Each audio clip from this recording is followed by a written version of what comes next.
ओम शांति। आज परम आदरणीय परम श्रद्धेय हमारी मीठी मनमोहिनी दीदी जी के स्मृति दिवस पर उनके साथ बीते हुए क्षणों का हम स्मरण करेंगे। जब हम ईश्वरीय ज्ञान में लौकिक परिवार के साथ आए तो दिल्ली में तब आदरणीय दीदी जी वहाँ रहते थे और हमें पूरे ही परिवार को दीदी जी की बहुत पावरफुल पालना प्राप्त हुई। दीदी जी की विशेषता थी वो जितनी लवफुल भी थी उतनी ही लाफुल भी थी और सभी को धारणाओं के प्रति बहुत ध्यान खिंचवाती थी और दीदी की परख शक्ति अचूक थी। वो जब प्रथम बार भी किसी से मिलती थी उनके बारे में दीदी जी पूरी ही जानकारी एक दृष्टि से ही समझ लेती थी। एक बार मुझे भी ऐसा अनुभव हुआ क्योंकि मैं पार्टी लेकर पहली बार हैदराबाद से मधुबन गई थी। जो मेरे साथ आए थे कुछ भाई बहनें, उन्होंने प्रीतम बहन जी को बताया था हमारी पवित्रता 1 मास की है और एक भाई ने कहा कि मेरे परिवार वाले ज्ञान में नहीं हैं, आप मधुबन नहीं जाने देंगे, इसलिए पहले नहीं बताया, अभी बता रहा हूँ, मेरे को थोड़ा बीच बीच में प्याज खिला देते हैं। तो ये धारणा मेरी थोड़ी कमज़ोर है, लेकिन मुझे प्रीतम बहन जी ने भी नहीं बताया और उन्होंने भी नहीं बताया था। जैसे ही हम दीदी जी से मुलाकात करने के लिए गए कमरे में तो दीदी ने पहले बहुत अच्छा ज्ञान युक्त बातें की, बहुत प्यार से मिले और जब टोली दे रही थी, जिस युगल की धारणा कम थी, कम समय की, उनको कहा भाई जी आपकी पवित्रता तो 1 मास की है ना। तो वो मुझे थोड़ा घूर के देखने लगा, इसने आते ही शिकायत लगा दी, जबकि मैंने प्रीतम बहन जी को कहा था इनको नहीं बताना।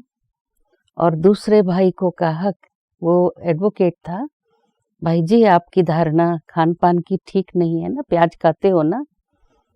तो उन्होंने भी हाँ कहा और मुझे बाहर निकलते ही दोनों भाइयों ने कहा कि आप में समाने की शक्ति जरा सी भी नहीं है, क्यों आते ही बता दिया। मैंने कहा मुझे तो पता ही नहीं है, मुझे इतना आश्चर्य लग रहा है कि आप दोनों दीदी के सामने हाँ कर रहे, मुझे तो आपने बताया नहीं, ना प्रीतम बहन जी ने बताया। तो इतना अचूक परख जो हम तो सुनते ही दंग रह गए कि दीदी जी को कैसे मालूम हो गया। वो चलते फिरते व्यक्ति की चाल से समझ जाती थी इस व्यक्ति का व्यक्तित्व क्या है, इसका चरित्र कैसा है। और ज्ञान युक्त पालना देने वाली दीदी जी, जब भी हम उनके सामने जाते थे गुड मॉर्निंग करने, दीदी मेरे से हमेशा पूछती थी तुम बाबा के कमरे में जाकर आई। और मैं छोटी थी, थोड़ा डरती थी, तो तुमने बाबा से क्या बात की। तो मैं चुप रह जाती थी, मुस्कुराती थी। तो दीदी बोलती थी अगर तुमने बात नहीं की तो फिर क्या किया, तुम्हारी बुद्धि में ठिकरियां हैं क्या। तुम्हारी दादी को मैं शिकायत करूंगी, जानकी दादी को, कि तुम्हारी बालकी को जो है तेरी तरह मथन करना नहीं आता है, कुछ भी बात नहीं करती है। फिर हम उस दिन से बाबा से बहुत अच्छी रूह रिहान करके मैं बहुत बार कोशिश करती थी, आज दीदी मेरे से पूछेंगे तो मैं बताती हूँ, लेकिन उस दिन पूछते ही नहीं थे। थोड़े दिन डिले हो जाने के बाद फिर दीदी टाइट करती थी। क्लास में भी हम दीदी के साथ वॉकिंग में भी जाते थे तो ज्ञान युक्त बातें सुनाती थी दीदी, और मैं उनकी कुर्सी के बाजू में बैठ जाती थी क्योंकि मुरली सुनते समय भी दीदी बीच बीच में मेरा अटेंशन मुरली में खिंचवाने के लिए प्रश्न पूछती थी, समझा। और दीदी को एक बहुत अच्छी आदत थी, दीदी एक आदर्श विद्यार्थी थी, बहुत रेगुलर और पंक्चुअल। उनको बाबा की मुरली के नोट्स प्रश्न उत्तर के रूप में लिखने की आदत थी। उसको दीदी मनोरंजक भाषा में कहते थे, चलो आज बैडमिंटन खेलेंगे। दीदी जी प्रश्न पूछते हैं और हमें उत्तर देना है। तो ऐसे पत्र भी दीदी भेजती थी, सब ऑल इंडिया में वो प्रश्न उत्तर का पत्र पढ़कर सभी बहुत आनंदित होते थे। और ऐसे ही जब भी कोई व्यक्ति के सामने परिस्थिति हो, परीक्षा हो, हम दीदी के सामने जब कोई बात रखते थे, दीदी तुरंत निर्णय दे देती थी। और बहुत सुंदर सुंदर वरदान भी मुझ आत्मा को दीदी से प्राप्त हुए। क्योंकि एक बार बहुत भारी परीक्षा चल रही थी और मैं छोटी थी तो थोड़ी घबराई हुई भी थी। लौकिक पिताजी ने भी तभी शरीर छोड़ा था और मैं भोग लगवाने के लिए गई थी। परीक्षा ऐसी कड़ी थी कि बोल भी नहीं सकती थी, मुझे बोलने में भी बहुत संकोच होता था।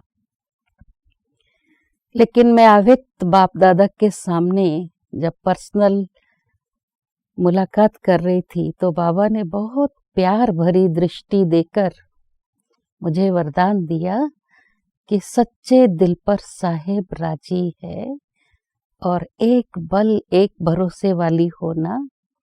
तो उस समय दादी दीदी दोनों बाप दादा के आसपास में बैठे थी। दीदी जी सुन रहे थे। और नेक्स्ट डे जब हम हैदराबाद के लिए विदाई ले रहे थे तो दीदी ने मुझे अपनी गोद में समाकर गले लगाकर बहुत प्यार किया। तुम तो बहुत भाग्यवान हो कि बाबा ने तुमको सच्चे दिल का सर्टिफिकेट दे दिया।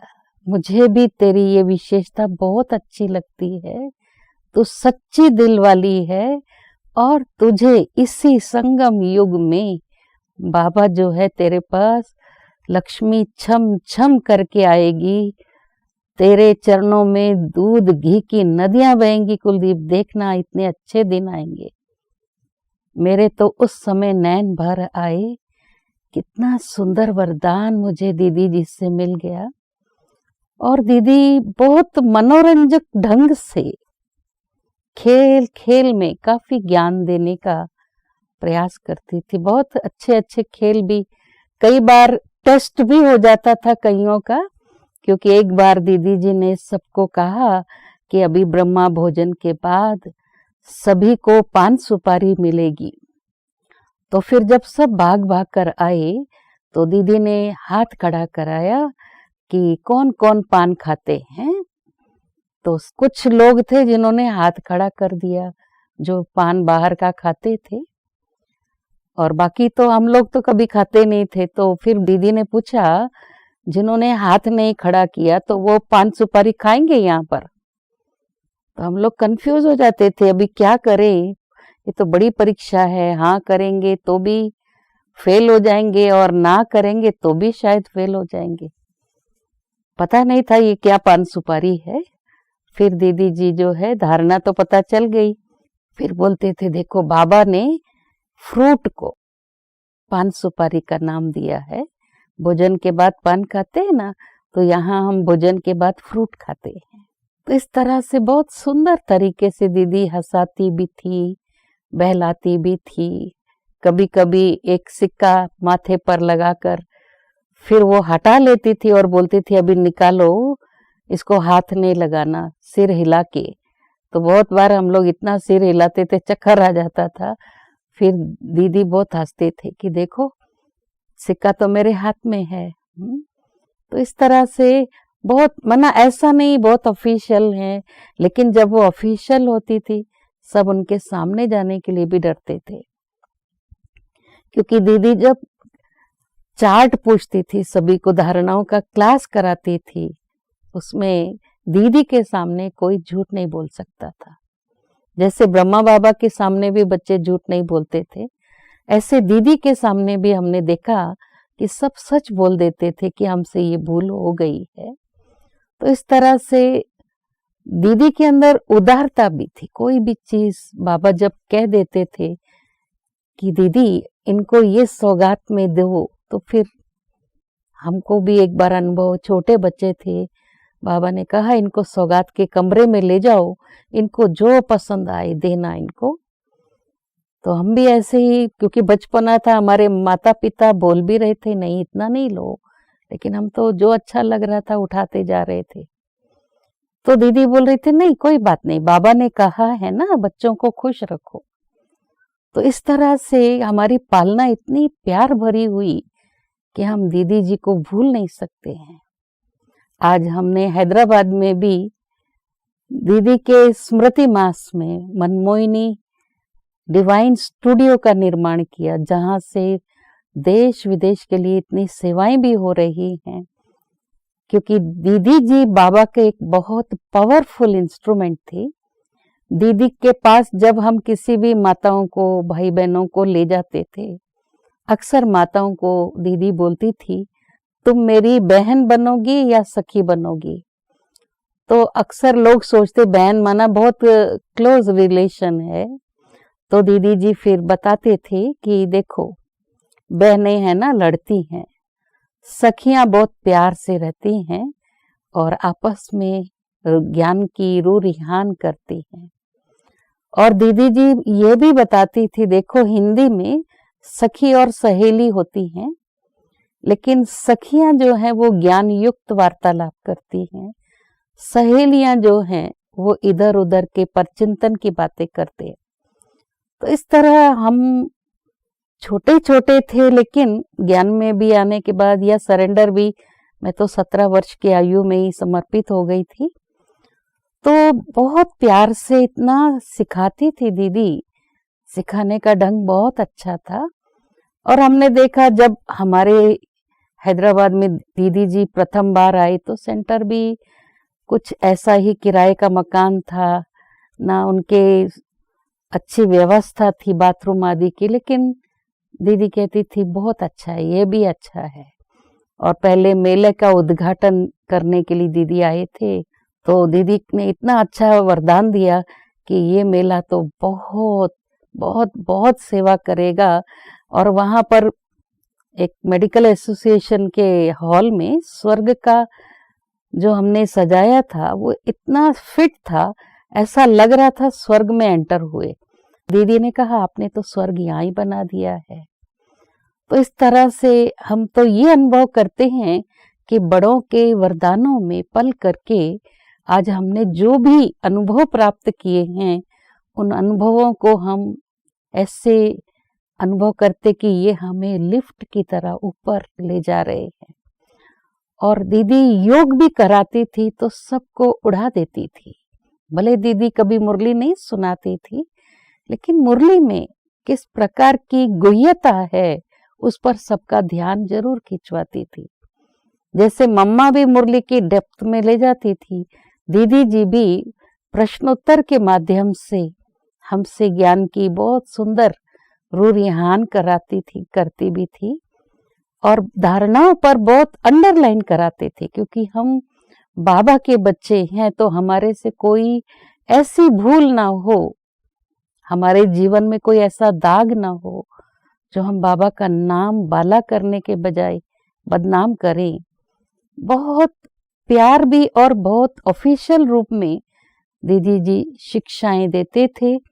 और दीदी की शक्तिशाली स्थिति देखने जैसी थी। उनके नैनों को देखने से ऐसा अनुभव होता था जैसे कि लाइट के दो गोले हैं, और इतनी लाइट माइट उनसे प्राप्त होती थी। दीदी चलते फिरते भी सबके साथ बाबा की बातें ही उनको सुनाती थी। और बाबा के साथ भी दीदी जी का बहुत बहुत प्यारा संबंध था। और पत्र व्यवहार करना, सभी को संतुष्ट करना, सभी को खुश करना, जिसको जो चाहिए उसे वो प्राप्ति करा देना, ये हमारी दीदी जी की बहुत सुंदर विशेषताएं थी। उनकी विशेषताओं की माला अगर जपना शुरू करें तो दिन रात भी हम जपें तो पूरा नहीं हो सकता है। तो आज हम दीदी जी के स्मृति दिवस पर हम सब भी यही प्रतिज्ञा करेंगे कि हम भी अपना जीवन ऐसा सुंदर बनाएं, दीदी के समान हम आदर्श विद्यार्थी बने, सीखने की भावना रखें, क्योंकि दीदी जी की माता जी भी क्वीन मदर जो है ना, वो 3 शब्दों में सभी को बहुत मीठी शिक्षा देती थी कि झुक झुक, मर मर, सीख सीख। माना सारा जीवन हमें अगर आगे बढ़ना है, ये 3 बातें हम धारण करना, कोई भी परिस्थिति में अगर झुकने वाली बात है, हम झुक जाएं, नम्रता से झुकना है, अपने संस्कारों से हमें मरकर चलना है और हर एक व्यक्ति के गुणों को देखकर उनसे कुछ न कुछ सीखना है। अगर सीखने की भावना होगी तो हम बहुत जल्दी अपनी संपूर्ण व संपन्न स्थिति बनाकर बाप समान, मम्मा समान, दादी दीदियों के समान बन बाप को प्रत्यक्ष कर सकेंगे। ओम शांति।